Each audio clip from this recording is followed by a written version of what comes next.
नमस्कार। ईरान और इजराइल के बीच जो पिछले महीने हुआ वो अचानक काफी तेज हो गया है ना? जी हाँ, बिल्कुल।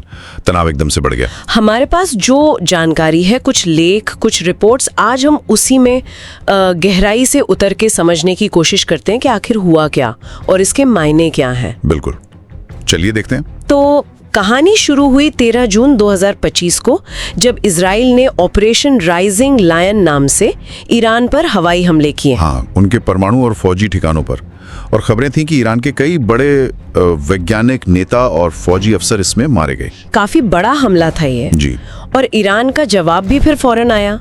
उन्होंने ड्रोन और मिसाइलों से हमला किया। हाँ, और उन्होंने इजरायली इंफ्रास्ट्रक्चर और यहाँ तक कि अस्पतालों को भी निशाना बनाया है ना। हाँ, खास तौर पर वो 19 जून को बेरशेबा के सोरोका मेडिकल सेंटर पर जो सजील मिसाइल गिरी, ओ हाँ, उससे दर्जनों लोग घायल हुए और सुनने में आया कि कोई केमिकल रिसाव भी हुआ। बाप रे, इसको तो फिर ज्यादातर लोगों ने युद्ध अपराध ही माना होगा। बिल्कुल, इसे व्यापक रूप से युद्ध अपराध की तरह ही देखा गया। फिर अचानक 24 जून को एक अस्थायी युद्ध विराम की बात आई। ये कैसे हुआ?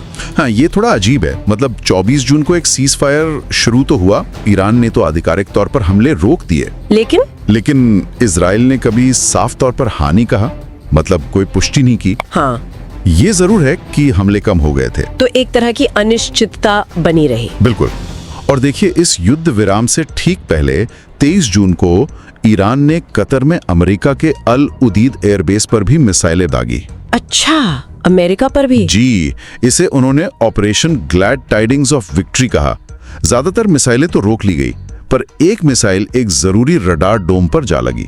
और इसी सब के बीच 16 जून को ईरानी राष्ट्रपति मसूद पेज़ेश्कियान पर भी हमले की कोशिश हुई थी। हाँ, हुई थी। वो बच गए, लेकिन घायल हुए थे। तो आप समझ सकते हैं कि माहौल कितना तनावपूर्ण था। बिल्कुल।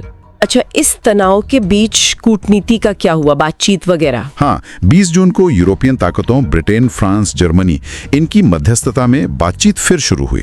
मुद्दा वही, ईरान का परमाणु कार्यक्रम। जी, फोकस उसी पर था। लेकिन देखिए, आपसी भरोसा बहुत कम है और ईरान की अपनी मांगे हैं। जैसे उनके विदेश मंत्री अब्बास अराक्ची ने साफ कहा है कि पहले अमेरिका परमाणु ठिकानों को हुए नुकसान का हर्जाना दे, गारंटी दे, तभी परमाणु वार्ता पर वापस आएंगे। तो मतलब बातचीत एक तरह से रुकी हुई है। हाँ, फंसी हुई है कह सकते हैं। और ईरान के अंदर क्या चल रहा था इस दौरान? आम लोगों पर क्या असर पड़ा? असर तो बहुत गहरा पड़ा। हवाई हमलों की चेतावनी, फिर तेल की कमी, इंटरनेट ब्लैकआउट, इन सब के बीच करीब 3 लाख लोग तेहरान छोड़कर उत्तरी प्रांतों में चले गए थे। बाप रे, 3 लाख? जी। और जो लोग अब लौटे हैं, उन्हें आर्थिक तंगी और एक तरह के मनोवैज्ञानिक सदमे का सामना करना पड़ रहा है। और राजनीतिक तौर पर ईरान में क्या चल रहा है? सत्ता में कोई बदलाव? हाँ, कुछ संकेत मिल रहे हैं। ऐसा लग रहा है कि जुलाई तक जो नरमपंथी गुट है, या कहिए व्यावहारिक कट्टरपंथी, जैसे राष्ट्रपति Pezeshkian, speaker Ghalibaf, Ali Akbar विलायती, इनका प्रभाव बढ़ रहा है। अच्छा। हाँ, ये लोग शायद अब युद्ध के बाद धीरे धीरे सुधार और राष्ट्रीय एकता पर जोर दे रहे हैं, और जो अति कट्टरपंथी हैं वो थोड़े हाशिए पर जा रहे हैं। लेकिन क्या सब शांत है अंदर? नहीं, ऐसा भी नहीं है। 28 जुलाई की एक ईरानी खुफिया रिपोर्ट आई थी, जिसमें बताया गया है कि सरकार के खिलाफ जो असंतोष है या विद्रोह की कोशिशें हैं, उन्हें दबाया जा रहा है। तो ये दिखाता है कि अंदरूनी अस्थिरता अभी भी है, और अपनी सैन्य क्षमताओं को फिर से बनाना भी उनके लिए एक चुनौती है। इसका असर आस पड़ोस के देशों पर भी तो पड़ा होगा, लेबनान, यमन। हाँ, बिल्कुल। लेबनान में देखिए, राष्ट्रपति ऑन ने हिजबुल्लाह से हथियार डालने को कहा, लेकिन हिजबुल्लाह मानेगा? हिजबुल्लाह के उपनेता शेख कासिम ने तो साफ मना कर दिया। और अमेरिका अब कह रहा है कि हिजबुल्लाह का निरस्त्रीकरण हो, तभी लेबनान इजराइल युद्ध विराम वार्ता आगे बढ़ेगी। मतलब वहाँ भी मामला फंसा हुआ है। और यमन में हुती विद्रोही, वो नौसैनिक धमकी दे रहे हैं। कह रहे हैं कि जो भी देश इजराइल के साथ व्यापार करेगा, वो उसके जहाजों पर हमला करेंगे। ये शायद हमास के समर्थन में। हाँ, ऐसा ही रखता है। हमास का समर्थन और गाजा संकट के बीच इजराइल पर दबाव बनाने का एक तरीका। और इन सब का वैश्विक अर्थव्यवस्था पर क्या असर हुआ? तेल की कीमतें वो तो बढ़नी ही थी, करीब 10% बढ़ गई। ओहो। इससे हॉर्मुज जलडमरू मध्य में सप्लाई रुकने का डर, और फिर महंगाई बढ़ने की चिंता। इसका असर दुनिया भर के सरकारी बजटों पर पड़ सकता है। तो विश्लेषक क्या कह रहे हैं? क्या ये युद्ध विराम टिका रहेगा? आगे क्या हो सकता है?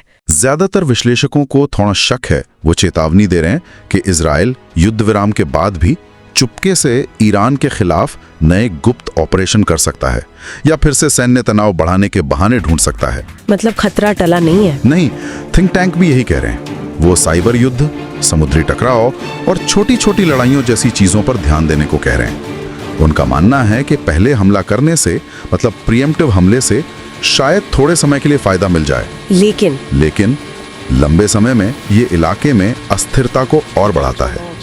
एक टिप्पणी ये भी थी कि कैसे इजराइल की इस बढ़त ने वहाँ की दक्षिणपंथी सरकार का हौसला बढ़ाया है, जबकि गाजा में मानवीय आपदा और नैतिक सवाल बढ़ते जा रहे हैं। हाँ, और ये दिखाता है कि जो असल झगड़े की जड़ें हैं वो तो अपनी जगह कायम हैं, वो हल नहीं हुई हैं।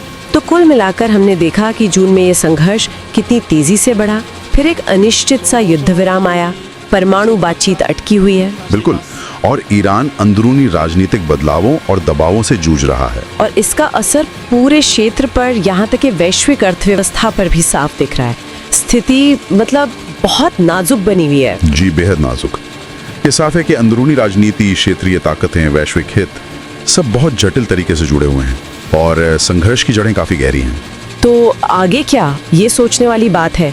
ईरान पर अंदरूनी दबाव है, गुप्त कार्रवाइयों की चेतावनी भी है, तो क्या कोई छोटी सी घटना फिर से एक बड़े संघर्ष को भड़का सकती है? हाँ, ये एक बड़ा सवाल है।